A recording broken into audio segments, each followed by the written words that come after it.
kulanto wanaagsan saaxiib yaal soo dhawaada qaybtan waxaan ku eegi doonaa xogtii wararka ugu dambeeyay dagaal qiimo culus oo ka dhacay saacadihii la soo dhaafay gobolka Galgaduud gaar ahaan degmada Ceelbuur ayaa lagu soo waramayaa in dagaalyahano ka tirsan ururka Ahlu Sunna ee gudaha u galeen degmada Ceelbuur halkaas oo fariisin ay ku lahaayeen kooxda Al-Shabaab sidoo kale waxaa jira warar sheegaya in khilaaf xooggan uu soo kala dhexgalay maamulka Ahlu Sunna iyo maamulka Galmudug kadib markii madaxweynaha maamulka Galmudug Axmed Cabdikaari Qorqor uu diiday in gabiyahanba Ahlu Sunna ay qayb ka noqoto xoreynta lagu xoreynayo degmada Ceelbuur kooxda Al-Shabaab xogtaas ayaan rabaa in ay la wadaago hadii ay tahay markii ugu horeysay soo booqato waxaan ka codsanaynaa subscribe channelka like iyo saartid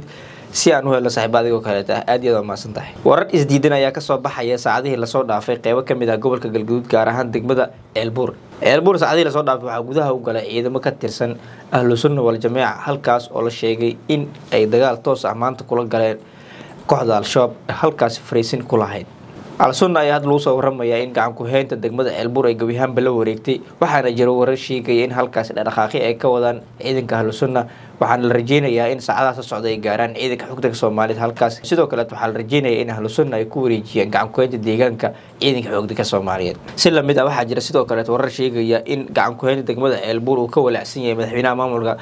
Galmudug Axmed Cabdikaari Qorqor kadib markii khilaaf xooggan uu soo kala dhexgalay ciidanka Ahlu Sunna wal Jamaaca iyo maamulka Galmudug ee uu hogaamiyay Axmed Cabdikaari Qorqor khilaafkan u dhaxeeya Ahlu Sunna wal Jamaaca iyo maamulka Galmudug gaar ahaan madaxweynaha maamulkaas Axmed Cabdikaari Qorqor ma ahna mid had bilaabanaya waa mid in dhawaanaha soo jiray soo najiitamay balse ugu dambeyn hadda waxa uu ku dhow yahay inuu gaaro gacan ka hadal dalawiishta Galmudug ayaa sidoo kale waxa lagu soo waramayaa in meel u dhow degmada Ceelbuur ay hadda ku sugan yihiin waxaan la rajeynayaa in halkaas iyagana ay gaaraan saacadaha soo socda dalawiishta maamulka Galmudug khilaafkan maamulka Galmudug iyo Ahlu Sunna wal Jamaaca u dhaxeeyay ayaa wuxuu sidoo kale dhawarjab ku noqon karaa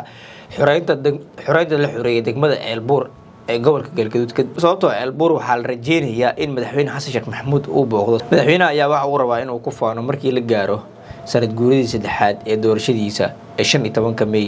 ee sanadkan aan ku jirno balse hadii khilaafkan soo kala dhexgalay maamulka Galmudug iyo Ahlu Sunna wal Jamaaca uu noqdo mid gacan ka hadal ah waxay dhawarjab ku noqonaysaa si la mid ah in Ceelbuur mar kale ay ku laabato gacanta kooxda Al-Shabaab oo hadda laga saaray sidoo kale khilaafkan u dhaxeeya Ahlu Sunna wal Jamaaca iyo maamulka Galmudug wuxuu dhawarjab weyn ku noqon karaa guud ahaanba dagaalka kooxda Al-Shabaab kaga socda qaybo ka tirsan gobolka Galgaduud maadaama Ahlu Sunna iyaga maalmihii la soo dhaafay ay u soo istaageen in qaybaha Al-Shabaab ay kaga soo yihiin maamulka Galmudug iyo gobolka Galgaduudba ay ka xoreeyaan balse maamulka Galmudug ayaa u muuqda in hanba Ahlu Sunna uusan raali ka ahayn in ay xoreynta deegaanada maamulka Galmudug ay qayb ka noqoto maadaama Ahlu Sunna maamulka Galmudug ay ku eedeeyeen inay yihiin koox Al-Shabaab ka tirsan markii horena Al-Shabaab ka soo gooday hadda waxaa jira dhaqaaqyo isdiidan oo labada dhinac ah waxaana sidoo kale jira dhaqaaqyo ciidanka xogta Soomaaliyeed iyo kuwa daraawishta maamulka Galmudug halkaas ay ka wadaan waxaana saacadaha soo socda la rajeynayaa in halkaas gurmud dowladda federaalka ka socda iyo kuwa maamulka Galmudug oo iyaga hadda meel aan ka fogeyn Ceelbuur ku sugan inay gaaraan saacadaha soo socda si kastaba Al-Shabaab waxa gobolada Galgaduud iyo Shabeellaha Dhexe iyo Hiiraan kaga socda gulufka dhana kooxda waxaana maalmihii la soo dhaafay ciidanka xogta Soomaaliyeed ay xoojiyeen in gacan ku haynta Al-Shabaab deegaanada ku harsan ay kala wareegaan iyadoo xusud mantahay in deegaano badan Al-Shabaab maalmihii la soo dhaafay gacan ku hayntooda laga saaray deegaanada Al-Shabaab dib looga saaray waxa kamid ah degmada Runirgood iyo masaajida Al-Guduud oo xalay ugu dambeysay masaajida Al-Guduud horjoogo ka tirsan kooxda Al-Shabaab oo lagu magacaabi jiray Bashiir Bacadle halkaas duqeyn lagu la eegtay si la mid ah awoor ayaa laga saaray Al-Shabaab waxaana hadda guud ahaanba gobolka Shabeellaha Dhexe ka socda dhaqaaqyo ka dhanaa kooxda Al-Shabaab iyadoo halkaas maalmihii la soo dhaafay ciidamada xoogga Soomaaliyeed ay xoojiyeen weerarada ka dhanka kooxda Al-Shabaab in ciidanka xogta Soomaaliyeed ay xoojiyaan weerarada ay fariismaha Al-Shabaab ay ku qaadayaan ayaa imaanaysa kadib markii taliyaha ciidanka xogta Soomaaliyeed iyo gudoomiyaha maxkamadda ciidamada qalabka sida ay amar buuxa ku siiyeen talisyada ciidanka xogta Soomaaliyeed ee gobolka Shabeellaha Dhexe fariismaha ku leh in ay xoojiyaan weerarada ay Al-Shabaab ku beegsanayaan haddii inta la soo gaarto waxaan ka codsanaynaa subscribe ila channelka like iyo saartid si aan u helno saaxiibada adigoo kale aad iyo aad maasan tahay